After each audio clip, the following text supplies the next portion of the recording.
Everything changed in a matter of seconds. The very moment a franchise decides they are no longer just participating in the National Football League, but actively plotting to conquer it, the stakes become unimaginably high. Welcome to NFL Nexus. Subscribe to the channel, like this explainer, and drop a comment below on what you think as we break this all down. Oh, and you can always support the channel by becoming a channel member. Today, we are exploring the cinematic, high-stakes blueprint of an organization trying to construct a dynasty from the ground up. We are talking about the careful, agonizing, and incredibly expensive process of building the Houston Texans. This isn't just about drawing up X's and O's on a whiteboard. It's about survival in a league designed to tear great teams apart. So, you have to ask yourself, how much does a dynasty actually cost? And look, we aren't talking about the price of stadium hot dogs or a shiny new luxury suite renovation. We are talking about the immense, suffocating financial and strategic pressure weighing heavily on the Houston Texans front office right at this very moment. History is literally littered with the ghosts of teams that drafted brilliantly, captured absolute lightning in a bottle, only to be completely dismantled by the agonizing, unforgiving math of the NFL salary cap. Think of those legendary, era-defining defenses that couldn't stay together. Think of the explosive, high-flying offenses broken apart because there just wasn't enough cash to go around to keep everyone happy. Every single bone-jarring hit on the field, every deep playoff run, every broken franchise record, it all adds another massive zero to the eventual bill that always, inevitably, comes due. The front office knows that keeping a championship-caliber team together forces them into agonizing, sleepless decisions. One wrong move, one slightly miscalculated contract structure, and you can slam your championship window completely shut before you even get to fully enjoy the breeze. But here's the thing, before you can even begin to worry about paying for a dynasty, you have to forge its absolute soul. You need an identity. And DeMeco Ryans didn't just walk into the Texans building and change the playbook, he fundamentally, violently rewired the DNA of this entire franchise. He installed what he famously calls the swarm culture. Now, let's be clear about something. This isn't just some catchy, feel-good locker room slogan painted on the wall above the exit doors. It is a rigid, non-negotiable philosophy born directly from Ryan's own days as a punishing elite NFL linebacker. It requires high-character, football-first players who play with a relentless, terrifying intensity. The Texans' defensive front is renowned across the NFL right now precisely because they hunt as a violent collective. If you don't have the specific mental makeup, the grueling day-in and day-out toughness, and the aggressive drive to fit into the specific bleeding-edge fiber of the team, you simply will not last in Houston. It's that simple. Ryans demands guys with infectious energy, guys who live, eat, and breathe football, fitting perfectly into a locker room already anchored by fierce, unquestioned alphas.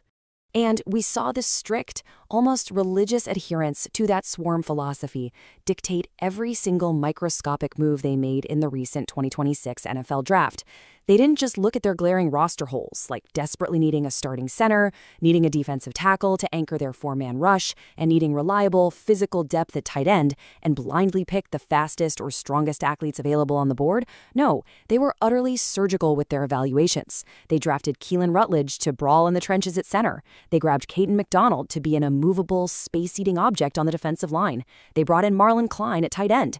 But the real secret sauce of this draft class, it is entirely in the character evaluation. Listen to this. Over half of their 8 picks were college team captains. Let that sink in. Men who commanded absolute respect from their peers before they ever cashed a single professional paycheck. And even the ones who weren't official designated captains brought immense, undeniable character to the table. Take a late-round flyer like Fabichi Nwayu. He brought such incredible integrity and natural leadership that he actually took home the prestigious Pat Tillman Award in the Shrine Bowl. If you don't know, that is an award specifically recognizing a player who best exemplifies character, intelligence, and sportsmanship. DeMeco Ryans openly stated they were exclusively targeting football-first guys. They strictly acquired leaders to seamlessly mesh with established vocal locker room alphas like Azeez Al-Shaair. They are ensuring that the culture doesn't just survive, but hardens like concrete as new talent arrives. $150 million. I just want you to let that massive, staggering number sit with you for a moment. Just look at it. Because this is exactly what it costs when one of those high-character, relentless draft picks actually turns into an absolute league-wrecking superstar. This number represents the recent monumental contract extension for defensive cornerstone Will Anderson Jr. The ink is barely dry on a deal that carries a non-quarterback record average annual value of $50 million a year. Let me repeat that, $50 million a year for a defensive player. The Texans made the painfully obvious choice to pick up his fifth-year option this spring, and then they didn't waste a second. They immediately locked him down with this staggering historic payday. This right here is the reality of the high-stakes NFL Nexus we are exploring today. When you draft elite, generation-defining talent, you eventually have to pay elite, market-setting money. Securing the devastating anchor of your defense is absolutely crucial. No one is debating that. But allocating this massive, unprecedented percentage of your salary cap pie to one single side of the ball, it creates a dangerous, ticking time bomb on the other side. Every single dollar guaranteed to Will Anderson Jr. is a dollar that cannot be spent on the offense. Which brings us to the massive elephant in the room, the ultimate friction point for this entire organization, the face of the franchise, CJ Stroud. Remember, he was drafted right alongside Will Anderson Jr. in that exact same magical franchise-altering class. And just like Anderson, he is officially extension eligible right now. But unlike Anderson's swift, celebrated, and historic payday, there is an eerie, deeply unsettling silence surrounding the quarterback position in Houston. It has been months of endless, exhausting media speculation. Yet ESPN's DJ Biennaime reported earlier this offseason that there have yet to be any serious extension talks conducted between the Texans' front office and Stroud's representatives. You can literally feel the tension in the Houston air. The front office knows full well that the premium quarterback market only goes in one direction, straight up. Yet the days and the weeks are violently ticking by, and the offensive centerpiece of this hopeful dynasty remains without that massive second contract. So you have to ask, why the sudden hesitation? Why hasn't the front office sprinted to lock down the most important position in all of professional sports? To understand the delay, you have to look at the two sides of this high-stakes negotiating table. On one side, you have general manager Nick Caserio and the Texans brass. On the other side sits Stroud's camp, spearheaded by powerful NFL super agent David Mulugeta. What we are witnessing is a terrifying game of chess. Caserio is taking a deeply cautious, agonizingly patient approach. And why? Because the granular data over the last couple of seasons tells a slightly complicated story. The cold, hard reality is that Stroud has shown a slight statistical regression over the past 2 years compared to his incredibly efficient, absolutely stellar 23-touchdown, 5-interception rookie campaign. His completion percentage and yards per attempt have seen microscopic dips.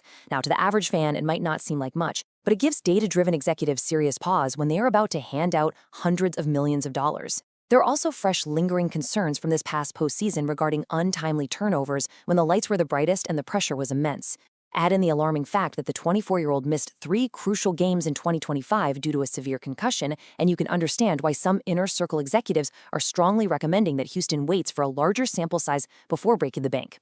On the flip side, Stroud's camp is cold, calculated, and perfectly happy to wait. They are vehemently refusing to sign early because they know the broader NFL salary cap is going to absolutely explode in the coming years, and they want to maximize every single cent of his long-term value. But let's put some respect on Stroud's name for a second. The context of his peers is staggering. Before anyone in the front office tries to write him off or diminish his value due to a few recent statistical hurdles or concussion, you have to look at the barren landscape of that 2023 quarterback draft class. CJ Stroud has massively, unrecognizably outperformed the rest of his draft mates. Just look at the raw, undeniable contrast. Stroud has led the Texans to the intense, pressure cooker environment of the divisional round of the playoffs for 3 straight years. He knows how to win in January when the weather's cold and the hits are harder. Meanwhile, look at the guy taken ahead of him.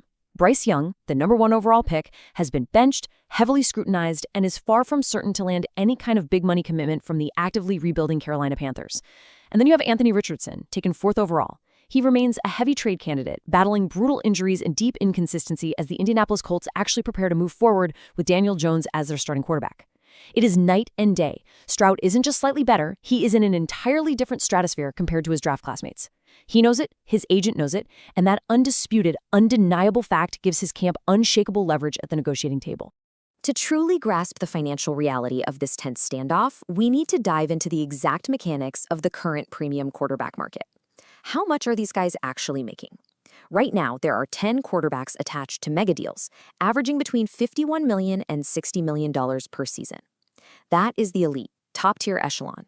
Those are the deals that constantly, aggressively reset the market year over year. Then, just below that, you have the top 8 to 12 range, hovering around $42 to $45 million a year. Interestingly enough, this lower tier includes perennial champions like Patrick Mahomes. You might be wondering, why is a multi-time Super Bowl winner so low on the list? It's simply because Mahomes signed a massive, lengthy 10-year deal years ago that hasn't fully reset with the newly inflated market metrics of today. Now, according to industry insiders, an NFC executive suggested offering Stroud a 3-year extension right now in that $42 to $45 million range. On paper, to a cautious general manager, it sounds perfectly logical. It bridges the gap between his modest rookie deal and top-of-the-market money while safely accounting for his recent statistical regression and injury concerns. It would give Stroud an immediate, life-changing pay raise from his rookie salary and his upcoming $25 million fifth-year option. So why would CJ Stroud ever reject $45 million a year right now? I mean, for the average person sitting at home, turning down a guaranteed $42 to $45 million annually sounds like absolute unhinged insanity. It's generational wealth. But in the ruthless, hyper-competitive macroeconomic reality of the National Football League, accepting that compromise deal could be a massive miscalculation by the player. The executive who proposed that hypothetical $45 million deal also openly admitted that he fully expects Stroud and his management team to immediately reject it. Why? Because the complex mechanics of NFL contracts make an early extension at a discounted rate deeply unfavorable for a young, proven franchise quarterback, especially one who has already demonstrated that he can put an entire city on his back and win in the grueling postseason. He isn't looking for a compromise, he's looking for his true market value. Let's break down the economics of waiting. It is simple but absolutely ruthless. Step 1. Let's play out the scenario. Let's say Stroud caves to the pressure and signs an extension this offseason for $45 million a year. Okay, great. But here's step 2. Because he still legally has 2 full years left on his rookie control, his 4th year plus his guaranteed 5th-year option, that brand new extension money doesn't actually kick in until the 2028 season. And that brings us to step 3. By the time 2028 finally rolls around, the NFL salary cap will have experienced its latest inevitable massive jump. We are talking about jumps fueled by multi-billion-dollar television deals and skyrocketing streaming revenue. The entire quarterback market will have aggressively reset yet again by then. So by 2028, $45 million won't just miss the top 10, it will be viewed as a massive, embarrassing bargain for the team and a vast, undeniable underpayment for a prime-age quarterback. Stroud would literally be selling his legacy incredibly short. He is instead eyeing a chance to maximize his true value in 2026, especially with the team actively acquiring powerful weapons like running back David Montgomery and heavily renovating the offensive line to help him surgically bounce back to his rookie season efficiency. If he waits and he balls out, his price tag goes astronomical. So, if the Texans want to bypass the drama right now, if they want to tempt Stroud to sign this offseason and avoid a drawn-out, highly publicized negotiation that distracts the locker room, this is the terrifying upfront commitment it would likely require. $55 million. The annual number to get a deal done today, bridging the gap between his current value and future market leaps, would almost certainly have to start in the mid-50s. That would instantly vault him into the elite top 10 highest-paid players at the position. Now combine this $55 million for Stroud with Will Anderson's historic $150 million payday. You suddenly have just 2 players consuming a massive, highly restricted percentage of your entire salary cap. That is the paralyzing gamble facing Houston.